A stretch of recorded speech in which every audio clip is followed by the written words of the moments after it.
అకస్మాత్తుగా అయోధ్యలో సరియనదిపై ఒక అమ్మాయి పరిగెత్తింది. అక్కడ నిలబడిన వేలాది మంది ఈ అద్భుతాన్ని చూసి ఆశ్చర్యపోయారు. అవును, మీరు పూర్తిగా నిజమే విన్నారు. అయోధ్యలోని సరియు నదికి పైన శ్రీరామునికి అమితమైన భక్తురాలు అయిన 16 ఏళ్ల బాలిక పరిగెత్తుకుంటూ వచ్చింది. ఇది రాముడి నిజమైన అద్భుతంగా ప్రజలు భావిస్తున్నారు. రామమందిర ప్రతిష్ఠాపన తేదీ సమీపిస్తున్న కొద్దీ అయోధ్యలో రోజుకో కొత్త అద్భుతం జరుగుతూనే ఉంది. అయితే ఈ అద్భుతం యావత్ ప్రపంచాన్ని కదిలించింది. ఈ అద్భుతం వెనుక ఉన్న నిజం ఏమిటి? దీని గురించి ఫుల్ డీటెయిల్స్ తెలుసుకోవడానికి ఈ వీడియోని చివరి వరకు చూడండి. మీరు నిజమైన రామ్ భక్తులైతే ఈ వీడియోని లైక్ చేయండి, అలానే కమెంట్ బాక్స్లో జై శ్రీరామ్ అని కమెంట్ చేయండి. ఫ్రెండ్స్, ఈ అద్భుత సంఘటన ఢిల్లీ నివాసి శ్రీరాముని యొక్క అమిత భక్తురాలు దీపికా పాఠక్కి జరిగింది. దీపికా, ఆమె తల్లిదండ్రులు ప్రతి హిందువులాగే రామ్లల్లా ఆలయాన్ని నిర్మించాలని కలలు కన్నారు. ఈ కల 22 జనవరిన నెరవేరబోతోంది. ఎందుకంటే శ్రీరామ్లల్లాకు ప్రాణప్రతిష్ఠ కాబోతోంది. అప్పుడు ఈ ప్రత్యేక క్షణాన్ని చూడటానికి దీపిక వాళ్ల తల్లిదండ్రులతో కలిసి అయోధ్యకు వచ్చింది. దీపిక తన తల్లిదండ్రులతో కలిసి అయోధ్యలో తిరిగారు. ఆమె హనుమాన్గర్హి ఆలయానికి వెళ్ళింది. అక్కడ హనుమంతుని దర్శనం చేసుకున్నారు. ఆ తర్వాత చాలా ఘనంగా కనిపించే రాముడి గుడి కట్టడం చూశారు. అక్కడ పనులు జోరుగా సాగుతున్నాయి. అయోధ్య మొత్తం కాషాయమయం అయింది. అయోధ్య అందాలను చూసి ఆమె మనసు ఆనందంతో నిండిపోయింది. ఆ తర్వాత దీపిక తన తల్లిదండ్రులతో కలిసి సరయూ నదిని చూసేందుకు సరయూ నదికి వెళ్లారు. కాని దీపిక, ఆమె తల్లిదండ్రులకు ఈరోజు పెద్ద సంఘటన జరగబోతోందని తెలియదు. సరయూ నదికి సమీపంలో దశరథ రాజు శ్రవణ్ కుమార్ను బాణంతో చంపాడు. రామాయణం మొత్తం సరయూనది నుండి మొదలై సరయూనది దగ్గర ముగిసింది. ఒకసారి దశరథ రాజు వేటకు వెళ్లాడు. అప్పుడు శ్రవణ్ కుమార్ తన అంధ తల్లిదండ్రుల కోసం సరయూ నది నుండి నీరు తీసుకురావడానికి వెళ్లాడు. అదే సమయంలో శ్రవణ్ కుమార్ అనుకోకుండా దశరథరాజు వేసిన బాణం తగిలి అతను మరణించాడు. ఆ తర్వాత శ్రవణ్ కుమార్ తల్లిదండ్రులకు నీరు ఇచ్చేందుకు దశరథరాజు వెళ్లగా ఈ విషయం శ్రవణ్ కుమార్ అంధ తల్లిదండ్రులకు తెలియడంతో, మేము మా కొడుకు కోసం ఎంత తహతహలాడుతున్నామో అలాగే మీరు కూడా మీ కొడుకు కోసం తహతహలాడిపోతారని దశరథరాజును శపించారు. ఆపై అదే జరిగింది. దశరథరాజు కుమారుడైన శ్రీరాముడు తన సోదరుడు లక్ష్మణుడు అతని భార్య సీతతో కలిసి 14 సంవత్సరాలు వనవాసానికి వెళ్లాడు. కొంతకాలం తరువాత దశరథరాజు తన కుమారులు రాముడు, లక్ష్మణులను విడిచిపెట్టిన కారణంగా తన జీవితాన్ని త్యాగం చేశాడు. వనవాసానికి వెళ్లిన తర్వాత మాత్రమే రామాయణం పూర్తయింది. రామాయణం సరయూ నది నుండే ప్రారంభమైందన్నది నిజం. సరయూ నదిని దాటిన తర్వాతే రాముడు అరణ్యానికి వెళ్లాడు. దానిని దాటి 14 సంవత్సరాల తర్వాత మళ్లీ అయోధ్యకు తిరిగి వచ్చాడు. కాని ఇప్పుడు చరిత్ర పునరావృతమవుతోంది. నిజానికి దీపిక సరయూ నది ఒడ్డున ఫోటోలు తీస్తున్నప్పుడు ఆమె పాదం ఒక మృదువైన రాయిని తాకింది. ఆమె అకస్మాత్తుగా నదిలో జారిపోయింది. నది యొక్క బలమైన ప్రవాహం కారణంగా ఆమె ముందుకు ప్రవహించడం ప్రారంభించింది. ఆమె తండ్రి కాపాడే ప్రయత్నం చేసినా కరెంట్ బలంగా ఉండడంతో చేసేదేమీ లేక అతను అక్కడ నిలబడి ఉన్న ప్రతి ఒక్కరినీ సహాయం కోరాడు. కాని ఎవరూ సహాయం చేయలేకపోయారు. నదిలో తేలియాడుతున్న కుమార్తెను చూసిన దీపిక తల్లిదండ్రులు బోరున విలపించారు. అతని కూతురు ఎదురుగా నదిలో కొట్టుకుపోయింది. అక్కడ నిలబడిన వారందరూ నిస్సహాయులయ్యారు. ఏమీ చేయలేకపోయారు. అయితే అక్కడ పెద్ద అద్భుతం జరగబోతోందని వారికి తెలియదు.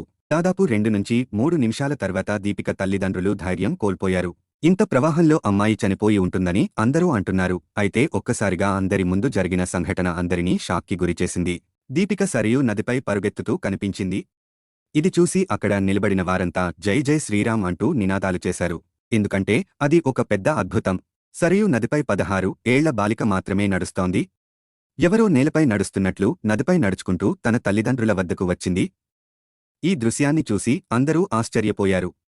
ఇదంతా ఎలా జరిగిందని ఆమె తల్లిదండ్రులు దీపికను అడిగినప్పుడు, నేను నదిలో తేలుతున్నప్పుడు నేను శ్రీరాముడిని ధ్యానించాను. నేను ఎలా నీటిపైకి వచ్చానో కూడా నాకు తెలియదు అని దీపిక చెప్పింది. ఆ తర్వాత ఆమె లేచి నది మీదుగా నడవడం ప్రారంభించింది. నేను నేలపై నడిచినట్లుగానే భావించాను. అది విని అక్కడ నిలబడిన వారంతా జై జై శ్రీరామ్ అంటూ నినాదాలు చేశారు. నిజానికి ఈ అద్భుతం ఇప్పటివరకు శ్రీరాముడు చేసిన అతి పెద్ద అద్భుతం. ఎందుకంటే భక్తుడు కష్టాల్లో ఉన్నప్పుడు తన భక్తుడిని రక్షించడానికి రాముడు ఖచ్చితంగా వస్తాడు. ఇది రామజన్మభూమి. అలాంటప్పుడు భగవంతుడు తన భక్తుడిని తన భూమిలో చనిపోయేలా ఎలా అనుమతించగలడు? జనవరి 22న రాముడు తన రాజభవనంలో కూర్చోబోతున్నాడు. ఈ అద్భుతాలన్నింటినీ చూస్తుంటే రాముడు నిజంగా తన ఇంటికి వచ్చినట్లు అనిపిస్తుంది. దీపిక లాంటి భక్తురాలు సరయూ నదిలో నడవడం, జమ్మంత్ లాంటి ఎలుగుబంటిని చూడటం, ఆపై జటాయువు వంటి రాబందులు చూడటం ఇదంతా మామూలు విషయం కాదు. దేశవ్యాప్తంగా దీపావళి తరహా వాతావరణం ఏర్పడి రామమందిరంపై ప్రపంచవ్యాప్తంగా చర్చనీయాంశంగా మారింది. మిత్రులారా, ఎన్నో సంవత్సరాల తపస్సు, అనేక సంవత్సరాల నిరీక్షణ తర్వాత జనవరి 22న మనం ఈ గొప్ప చారిత్రక ఘట్టాన్ని చూస్తాము. 500 ఏళ్ల తర్వాత రాముడు తన గుడిలో ప్రతిష్ఠ కాబోతున్నాడు. రామమందిర నిర్మాణం కోసం వేలాది మంది తమ ప్రాణాలను అర్పించారు. అయితే ఈరోజు కొందరు నాయకులు రామాలయం విషయంలో అనేక వివాదాస్పద ప్రకటనలు ఇస్తూ వేల మంది మాత్రమే కాదు కోట్లాది మంది సనాతనీయుల విశ్వాసంతో ఆడుకుంటున్నారు. కొంతమంది ప్రతిపక్ష పార్టీ నాయకులు రామమందిరాన్ని రాజకీయ కార్యక్రమంగా అభివర్ణిస్తున్నారు. ఇది బీజేపీ వాళ్లు చేశారని, అయితే ఈ రామాలయం త్యాగానికి ప్రతీక అని హిందూ వ్యతిరేక నాయకులకు మేము చెప్పాలనుకుంటున్నాము. కోట్లాది మంది హిందువుల బలిదానాల అనంతరం నేడు పునర్నిర్మాణం జరుగుతోంది. దేశంలోని వివిధ మూలల నుండి వచ్చిన కోట్లాది మంది హిందువులు, అలాగే విదేశాలలో నివసిస్తున్న హిందువులు తమ కష్టార్జిత డబ్బులో కొంత భాగాన్ని రామమందిర నిర్మాణానికి విరాళంగా ఇచ్చారు. 100 కోట్ల విరాళాలు సేకరించాలని రామమందిరం ట్రస్ట్ కమిటీ లక్ష్యంగా పెట్టుకుందని తెలిస్తే మీరు ఆశ్చర్యపోతారు. అయితే కోట్లాది మంది సనాతనవాసులు తమ కష్టార్జితాన్ని విరాళంగా అందించి రామమందిరానికి 55,000 కోట్ల రూపాయలు విరాళాలు సేకరించారు. ఈ ఆలయం కేవలం సనాతనీయులందరూ కష్టపడి సంపాదించిన డబ్బుతో మాత్రమే నిర్మించబడుతోంది. గుడి బదులు ఆసుపత్రి కట్టి ఉండాల్సిందని చాలామంది అంటున్నారు. శ్రీరాముడు మళ్లీ తన ఇంటికి తిరిగి వస్తున్నప్పుడు ప్రతి సనాతనీ హిందువు గర్వపడుతున్నాడు. వేల సంవత్సరాల తర్వాత తండ్రి తన పిల్లల వద్దకు వస్తున్నట్లు అనిపిస్తుంది. రామ్ లల్లా తిరిగి వచ్చినందుకు దేశం నలుమూలల నుండి బహుమతులు వస్తున్నాయి. చిత్రకూట్ అంటే శ్రీరాముని మాతృస్థానం. రాముడు ఇక్కడ దాదాపు 11 సంవత్సరాలు గడిపారు. రామ్ లల్లా తన సోదరుడు లక్ష్మణుడు, భార్య సీతతో కలిసి అజ్ఞాతవాసానికి వెళ్లినప్పుడు అతను చిత్రకూట్లోని తన మాతృభూమిలో ఉన్నాడు. రాముని సోదరుడు భరత్ అయోధ్యకు తిరిగి వచ్చినప్పుడు తన సోదరుడు శ్రీరాముడు వనవాసానికి వెళ్లాడని అతను తెలుసుకున్నాడు. శ్రీరాముడిని తిరిగి అయోధ్యకు తీసుకెళ్లేందుకు చిత్రకూట్కు వెళ్లాడు. కాని అతను రాముడు పాదాల పాదుకలను తీసుకుని తిరిగి అయోధ్యకు తిరిగి వచ్చాడు. అదే చిత్రకూట్ నుంచి శ్రీరాముని చరణ్ పాదుకను అయోధ్యకు పంపుతున్నారు. త్రేతా యుగంలో జరిగిన సంఘటనలను రిఫ్రెష్ చేయడానికి భారత ప్రభుత్వ సాంస్కృతిక మంత్రిత్వ శాఖ రామభక్తుల సహకారంతో ధార్మిక నగరమైన చిత్రకూట్ నుండి భగవాన్ శ్రీరాముని యొక్క గొప్ప చరణ్ పాదుకా యాత్రను జరుగుతుందని తెలుసుకోవాలి. ఈ ప్రయాణం భరత్ ఆలయం నుండి ప్రారంభమై అయోధ్యకు వెళ్తుంది.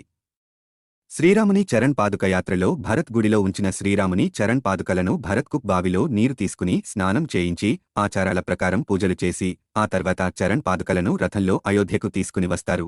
అలాగే ఈ యాత్రలో 3 రథాలు ఉన్నాయి. వీటిలో భగవంతుడు శ్రీరాముని అందమైన పట్టికలు ఉన్నాయి.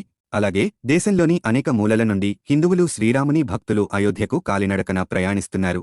భగవాన్ శ్రీరాముడు దర్శనం కోసం కొంతమంది సైకిల్పై ప్రయాణిస్తున్నారు. మరికొందరు ఎద్దుల బండిలో వేల కిలోమీటర్లు ప్రయాణిస్తున్నారు. మరికొందరు శ్రీరాముడు ప్రత్యేక భక్తులు అయోధ్య ధాంకు చేరుకోవడానికి మోకాళ్లపై నడుస్తున్నారు. అంతేకాకుండా మధుర నుంచి వేల సంఖ్యలో కోతులు అయోధ్యకు శ్రీరాముని స్వాగతించడానికి వచ్చాయి. రాముడు సైన్యమైన వానరులు రాముడు ప్రాణ ప్రతిష్ఠలో భాగం పంచుకోవడానికి వచ్చేశాయి. జనవరి 22 శ్రీరాముని ప్రాణ ప్రతిష్ఠకు దేశవ్యాప్తంగా చాలామంది రాజకీయ నాయకులు, అలానే యాక్టర్స్ని, అలానే క్రికెటర్స్ని కూడా ఆహ్వానించారు. జనవరి 22 రాముని విగ్రహ ప్రతిష్ఠ జరగబోతుంది. ఈ కార్యక్రమం మొత్తం 7 రోజులు జరుగుతుంది. అయితే కొంతమంది రాజకీయ వ్యతిరేక పార్టీ మోదీ ప్రభుత్వం ఈ ఆలయాన్ని పూర్తిగా నిర్మించకుండానే ప్రాణ ప్రతిష్ఠ చేస్తున్నారు అని ఆరోపిస్తున్నారు. ఈ దేశంలో చాలా ఆలయాల్లో కూడా ఆలయ నిర్మాణానికి చాలా సంవత్సరాలు పడుతుంది. అయితే గర్భగుడి నిర్మాణం పూర్తయిన తర్వాత దేవుడిని ప్రతిష్ఠించవచ్చు. ఎందుకంటే దేవుడికి సంబంధించిన వరకు తన గర్భగుడి తన నివాసం. అయితే అయోధ్య రామాలయం చాలా విశాలమైనది. దాన్ని నిర్మించడానికి కొన్ని సంవత్సరాలు పడుతుంది. అయితే కొంతమంది విపక్ష నాయకులు ఇప్పుడు కడుతున్న రామాలయం తప్పుగా నిర్మించారని, నిజంగా రాముడు పుట్టిన ప్రదేశం ఇక్కడ నుండి 4 కిలోమీటర్ల దూరంలో ఉందని చెప్తున్నారు. అయితే రామ జన్మభూమి తీర్థక్షేత్ర ట్రస్ట్ ఈ ఆలయాన్ని కరెక్ట్ ప్లేస్లో నిందిస్తున్నారని ప్రూఫ్తో సహా చూపించింది. కొంతమంది సోషల్ మీడియా హలో శ్రీరాముని ప్రసాదాలు అలానే వేపి పాసులు ఆన్లైన్లో కొనుగోలు చేయొచ్చు అని చెప్పి పోస్టులు చేస్తున్నారు. ఇలా వాట్సాప్లో వచ్చే వేపి పాసులను కొనుక్కుంటే వారు శ్రీరాముని దర్శనానికి అర్హులైనట్లు చెప్తున్నారు. అందువల్ల చాలామంది భక్తులు లక్షలు ఖర్చు పెట్టి ఈ పాసులను కొంటున్నారు. అయితే ఇదంతా అబద్ధం. ఇలాంటివన్నీ కొంతమంది మోసగాళ్లు చేస్తున్న మోసం. ఒకవేళ వేపి పాసుల గురించి ఏది చెప్పాలి అనుకున్నా కూడా అది ప్రభుత్వం అందరికీ తెలియజేస్తుంది. కాబట్టి ఎవరూ మోసపోకండి. అయితే 22 జనవరిని దీపావళిగా ప్రకటించారు కదా, దానివల్ల ఒక 100 రూపాయల అమ్ముతున్న ఒక టపాసు 500 రూపాయల వరకు చేరింది. 16వ తారీఖు నుండి పూల వ్యాపారం కూడా అధికంగా జరగబోతుంది. నుండి విన్నపం ఏమిటంటే జనవరి 22 మీరు కూడా మీ ఇంట్లో దీపావళిని సెలబ్రేట్ చేసుకోండి. ఇంట్లో లైట్స్ అలానే దీపాలను వెలిగించండి. అలానే ఇంటిని బాగా డెకరేట్ చేసుకోండి. మీరు రామ మందిర నిర్మాణం పట్ల సంతోషంగా ఉంటే ఈ వీడియోని లైక్ చేయండి, మా ఛానల్ని సబ్స్క్రైబ్ చేసుకోండి, అలానే జై శ్రీరామ్ అని కమెంట్ చేయండి. మళ్ళీ కలుద్దాం. జై శ్రీరామ్.